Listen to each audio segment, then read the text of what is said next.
Hello and welcome to the second edition of Hot Take Wednesday here on this week 3 Wednesday. We have all four of us available, AJ, Kramer, and Tony, and of course myself, your host.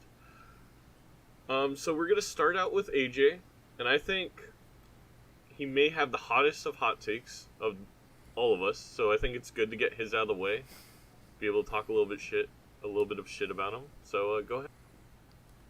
Well, if we're going to do the segment, I'm going to come out with something hot and also something that I'm quite passionate about. And if you guys have listened to the podcast before, you are aware that I love the Buffalo Bills this season. And because I love the Buffalo Bills this season, I love John Brown. My take is that in 12-team leagues, John Brown finishes as a wide receiver 1. Now, I have some data to back this up. Excuse me. John Brown, for one, has always been a consistent receiver. Even whenever he was all the way back on the Arizona Cardinals, he was an extremely consistent receiver whenever he was healthy. I heard that laugh, and I don't know why you're laughing, because John Brown was a 10-point machine. Even whenever he was on that same team with Larry Fitzgerald, who was dominating targets, John Brown still found points. You can look it up. It's a fact. And another thing is that people don't think, because of the fact that Josh Allen has the reputation of not being an accurate receiver, that he can't sustain fantasy relevance in receivers. John Brown is the best receiver that Josh Allen has ever had on a team. And John Brown is a very good receiver. He's very good. And he fits his play type very well. Josh Allen is a type to scramble. He's a gunslinger. He's the type to throw the ball down the field. And John Brown can benefit very well in these type of situations. Right now, John Brown is 10th in air yards, and it's early. But air yards, in my opinion, is a very good way to find value in guys who are underperforming. And John Brown right now is performing relevant to his air yards. When you look at fantasy-wise, he right now is in half-point PPR. He's a wide receiver too, but I think that he's going to remain consistent and have some large games ahead of him as well. I think he's primed for a ginormous game against the Bengals this week coming up, and I am starting him in every lineup I have, and I own him a lot if you can't tell. I was very high on John Brown going into the draft, and I'm taking victory laps right now and going even further. What do you guys think? Who wants to reply first? I could go first. I disagree. I do like the Bills this year. I do like Josh Allen and the fact that he likes to push it down the field. I will debate against you in the fact that John Brown is always a good wide receiver. Last year in Baltimore, I clearly remember him having some pretty down games. Well, who was throwing him the ball last year? The same guy who's the same type of guy. Okay. Josh Allen isn't a great quarterback. You really argue that Lamar Jackson is the same this year as he was last year? No, Lamar Jackson does look better. Yeah, he does. But, they're still not – I wouldn't put either of them in top-tier quarterback level, except for Lamar Jackson's, seems like he's getting there while you know. Yeah, but you cited last year's quarterback was bad. What was that Ray Allen tweet? I was trying to think of it. I'm getting there with think about my tongue on your, Lamar Jackson's getting there basically when he thinks that. Anyways, I don't think he'll end up there. There's still too many top-end wide receivers that, well, I guess there are some people like Juju's probably going to fall off a little bit, but I just don't see John Brown being the level of consistency that will bring him into a top 12 finish. Here's the thing. I like John Brown. He's a guy I'm definitely trying to trade for right now. He does have the luxury of playing the worst team in the history of the NFL to ever be put out there twice this year. So those are an easy 40 points. However, Josh Allen, he's better. He's not good enough to sustain a wide receiver 1. I think the 21 points you saw in week 1 is the best you're going to get. That's what you're hoping for. This 7 for 8 for 72 yards last week, that's more of what I expect. And, if he gets that consistently, he'll be a wide receiver too, with the explosion games against the likes of Miami, maybe Cincinnati and such. But to say he's a wide receiver 1, I don't see Josh Allen being able to score 17 points with one wide receiver consistently, especially since didn't Cole Beasley get 15 points last week? Like Cole Beasley's been involved, yeah. He got has like 10, I think. other people to pass to. Off the top of my head, I know Julio, OBJ are going to finish above him. We know DeAndre Hopkins is going to finish above him. I feel like there's so many other guys that to say John Brown's going to be a wide receiver one is a bit of a stretch. And the big thing, not to steal Tony's line, but he is John Sickle Cell Trait Brown. You were ragging on me last week for if Sammy Watkins stays healthy, if he stays healthy. John Brown has a much more serious condition in which it is hard for him to be healthy. That's true. That is a thing. I don't know if he plays Denver this season, so that could be a detriment. Week 12. At least it's later on. You can count him out for that one. Tony, what do you think? Well, I want to agree with you just because looking at his schedule, I think he has enough soft matchups to where he can have enough of those big blow-up games to where he just ends up finishing within the top 12 to be a wide receiver one. So the only real tough matchups, I think, are going to be New England, Tennessee, and then that Denver game that he might not play. Because he plays Baltimore. Philadelphia, he plays Oh, yeah, he does play Baltimore, but that's later in the season.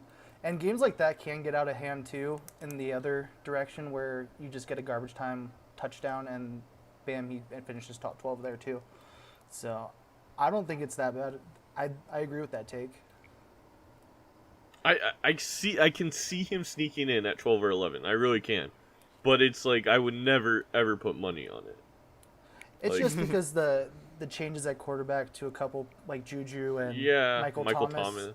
I could see them falling out of the top 12 just because of something like that and him being able to sneak in. All right. Well, go ahead, Tony. Just keep talking. We'll go with your hot take next. So my hot take is that Terry McLaurin, Hollywood Brown, and DJ Chark all finished in the top 24 at wide receiver this year. Just looking at how all of them are playing, they're clearly the number one targets, I think, on all their teams. Terry McLaurin's was praised by Gruden saying that he should have been a first-round pick.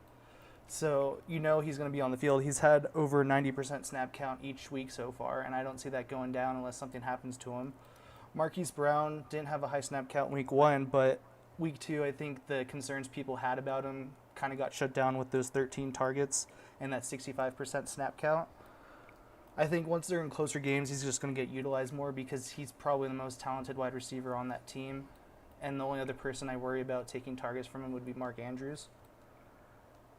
And DJ Chark, I think he's better than D.D. Westbrook, to be honest. And with Nick Foles out for so long, I think D.D. is probably going to be droppable in a couple weeks, if not next week. And DJ Chark's just going to be the guy that you hope D.D. was.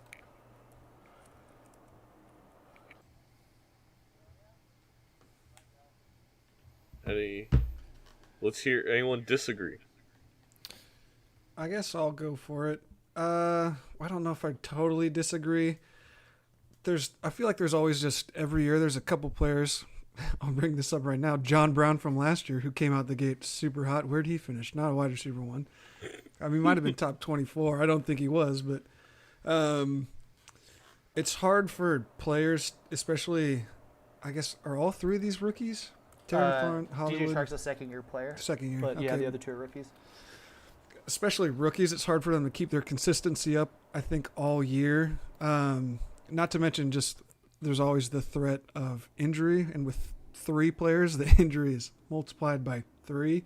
And the one that I probably would take out of the top 24 is DJ Chark. I know he's got a good rapport with Gardner Minshew, but I just don't think that Jags offense is good enough really to, even if they have a top wide receiver, really put someone deep in the top 24. I still think they spread it out a little bit too much and rely too much on Leonard Fournette and their defense.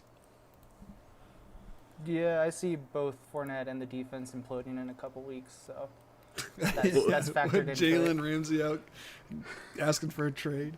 I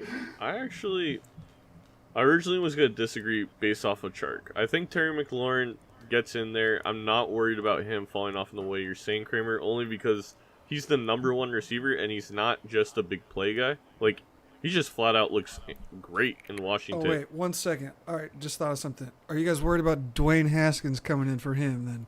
No, because I don't think I think he will. that makes it better at worst. yeah, like if Dwayne Haskins comes in, first of all, I'm actually with AJ unless Case Keenum implodes, but he also played with him. Like that might actually help him. I think he might get more short yardage throws from Dwayne, and I think he's the kind of guy that can turn that, OBJ, what we saw last night, that slant into a 65-yard touchdown, no problem with how fast he is. Hollywood Brown, I think he's clearly a number one on his team, and Lamar Jackson looks really good, so I actually am really high on him. And the thing is, DJ Chark, I was so high on him in the draft. Like, he was my favorite wide receiver coming out last year. So I'm actually, I'm okay with it. I'm actually worried about Gardner Minshew as a passer. Just, is he good enough to get DJ Chark to a wide receiver too? But I think as long as he continues to have the most targets on the team, he'll get there. So I'll go with it. Just wait till a couple of weeks when Eli Manning gets traded to the Jags. No, stop it. No. Don't even play. Yeah, I don't think DJ Chark makes this list. I just don't trust Gardner Minshew. I'm not convinced that DJ Chark is going to be a target hog there. I think D.D. Westbrook is going to get some short yardage, and Leonard Fournette is going to play a huge role in that offense moving forward. McLaurin, though, I think McLaurin can sustain wide receiver 2 value. I don't think Case Keenum is bad, and I think that they have a good coach in Jay Gruden, who is, I think, just going to continue to be a good coach. I mean, they don't look terrible offensively. Washington doesn't. So, and we've seen Case Keenum have that season in Minnesota, where he had a good season and lit it up with Diggs and Thielen. So I think you can do it with Terry McLaurin. I think top 24 is in the cards. And Hollywood Brown is interesting. I was worried about his target share week 1. He only got 5 targets, but he exploded. But he got 13 targets against Arizona. And a lot of that was because Arizona plays super fast. But regardless, anytime you get 13 targets, you're absolutely pleased. So he got a good percentage of the targets last week. And when you look at the Ravens' schedule, they have some tough matchups where it's not necessarily going to be blowouts where they just run. For example, the Chiefs coming up. They have the Browns twice. They have the Patriots. Seattle's going to be a tough game. We'll see about the Steelers twice. Buffalo, Niners, Rams, Texans. So that's all in Baltimore's schedule. So a very tough schedule ahead. So I think it's going to call for passing, and that's a good sign for Hollywood Brown. To tag on, I wasn't really worried about the target share because he had 18% snap count in week 1 because of his foot, and he had 5 targets. That's incredible. And then what he did with those 5 targets, it was I didn't really need wide receivers in almost any league. I got I like that my takes hit, but I'll be honest, you also get kind of lucky whenever you hit on so many takes in your draft. But I would have went after Hollywood based off the fact that it's whenever this kid's healthy, he's obviously getting 10 to 15 targets a game. If he's going to get 5 and 18% of the snaps against Miami, in which they weren't really passing that much. How much didn't Lamar pass 19 times that game for 400 yards? Yeah. So anyway, I'll lock in Terry and Hollywood. I think they're going to be playable as a wide receiver too if they finish just outside the top 24. I wouldn't be surprised. Chark is the wild card, but I think he's talented. I think DJ Chark's really underrated. I think he's a great wide receiver. All right, 3, Kramer with a cold, icy take, in my opinion. Well, I'm pairing it with just the value that most people probably got on him. I think by the end of the year, Patrick Mahomes is going to break the TD record. He'll probably break the yardage record, and he would have been worth the first round pick, possibly, I guess you could say, set back of the first round pick in your drafts. I will say that I do have him on my team, so I am jerking off a little bit due to this, but Right now, he's on pace for 6,568 yards and 56 TDs. The record is 55 touchdowns by Peyton Manning.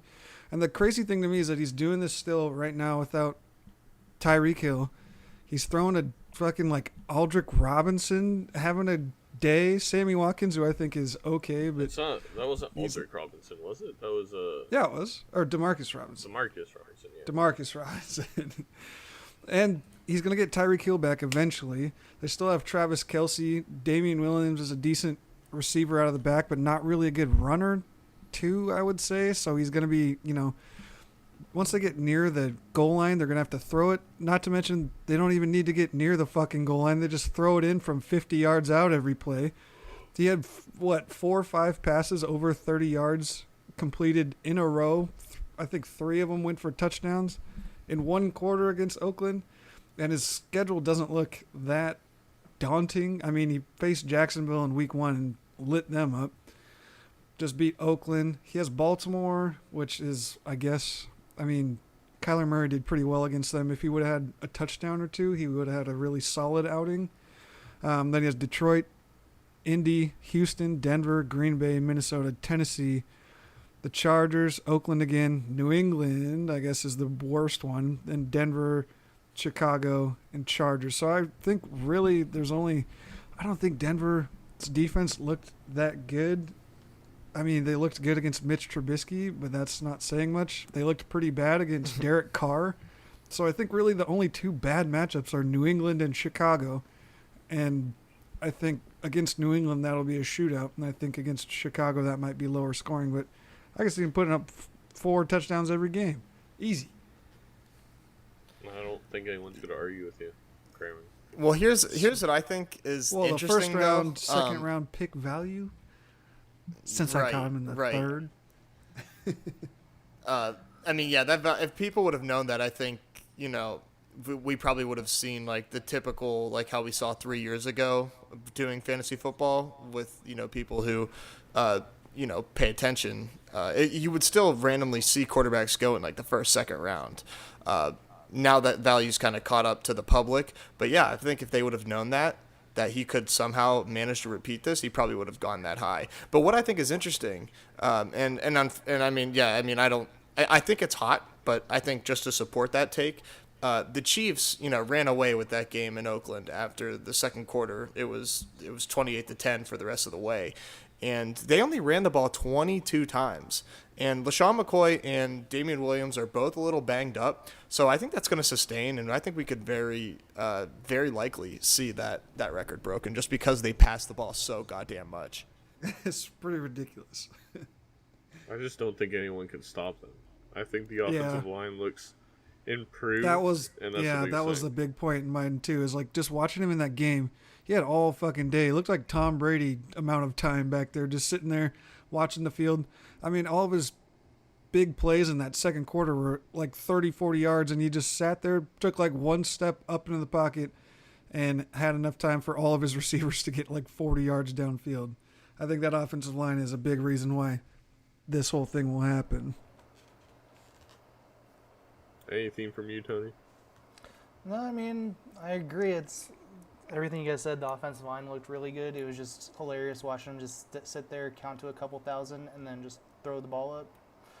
That's pretty much what they did every play. So, yeah.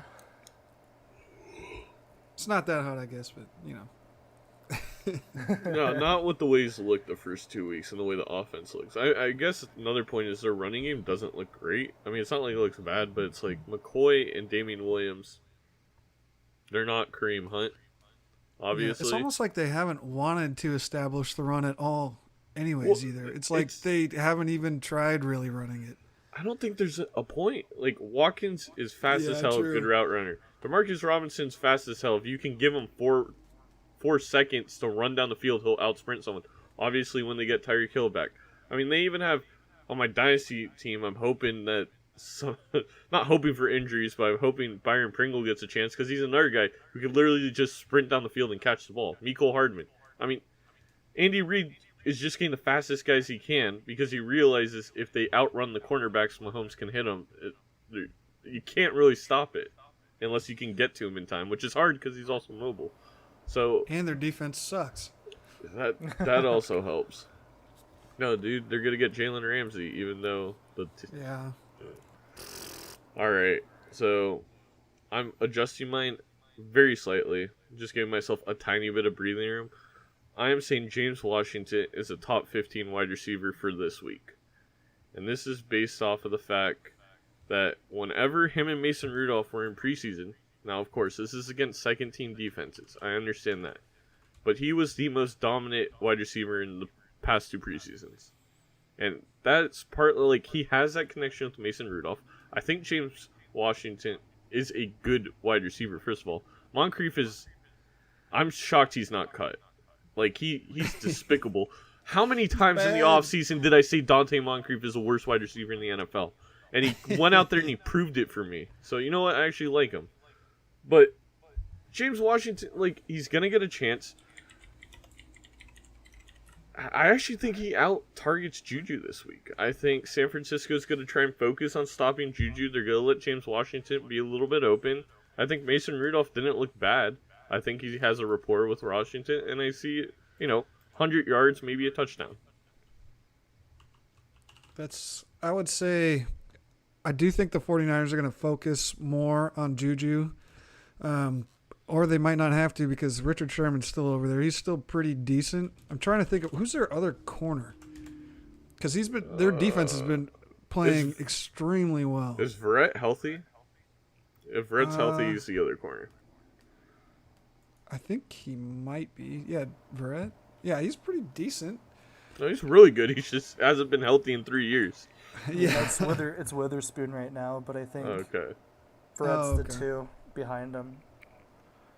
Well, yeah, their defense has been pretty solid the last couple games. I mean, like, I guess they let up a decent amount of yards because I think Andy Dalton still had salvaged a game against them. I don't really pay attention to Andy Dalton until AJ Green comes back. Please come back soon.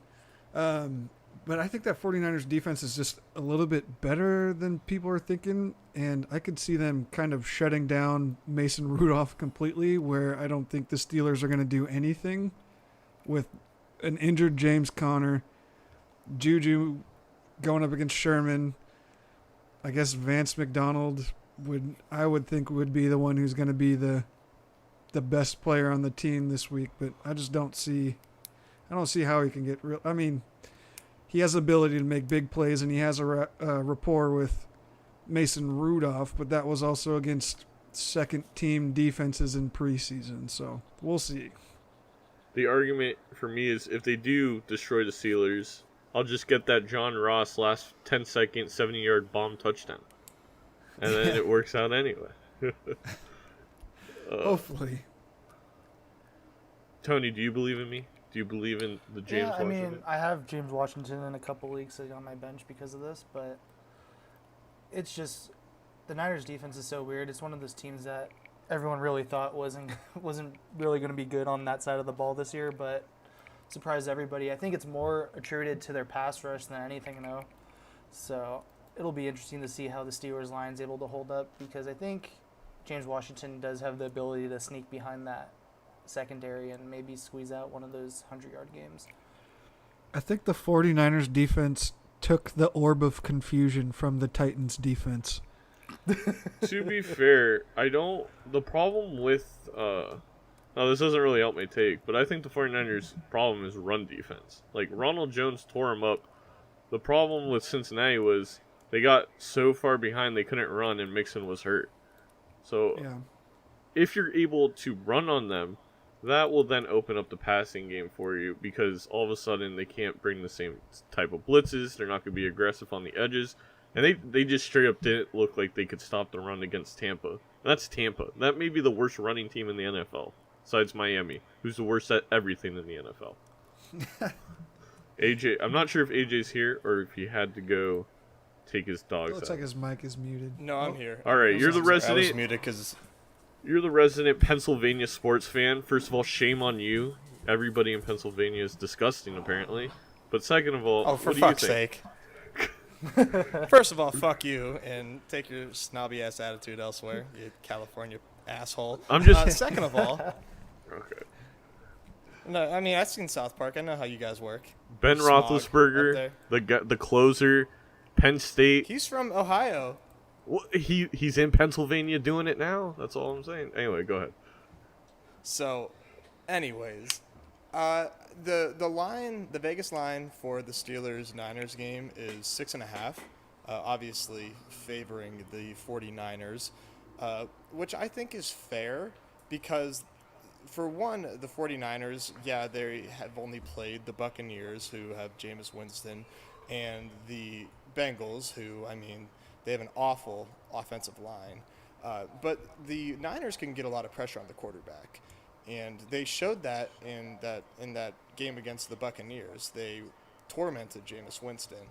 So I do worry about them getting to Mason Rudolph. However, I like the take about Washington having a great week 3 because, one, Moncrief saw one target off his fucking chest into the other team's hands, and he didn't see another target after that. So I think that was by design. I think that they're done trusting him, especially since Rudolph has that rapport with James Washington.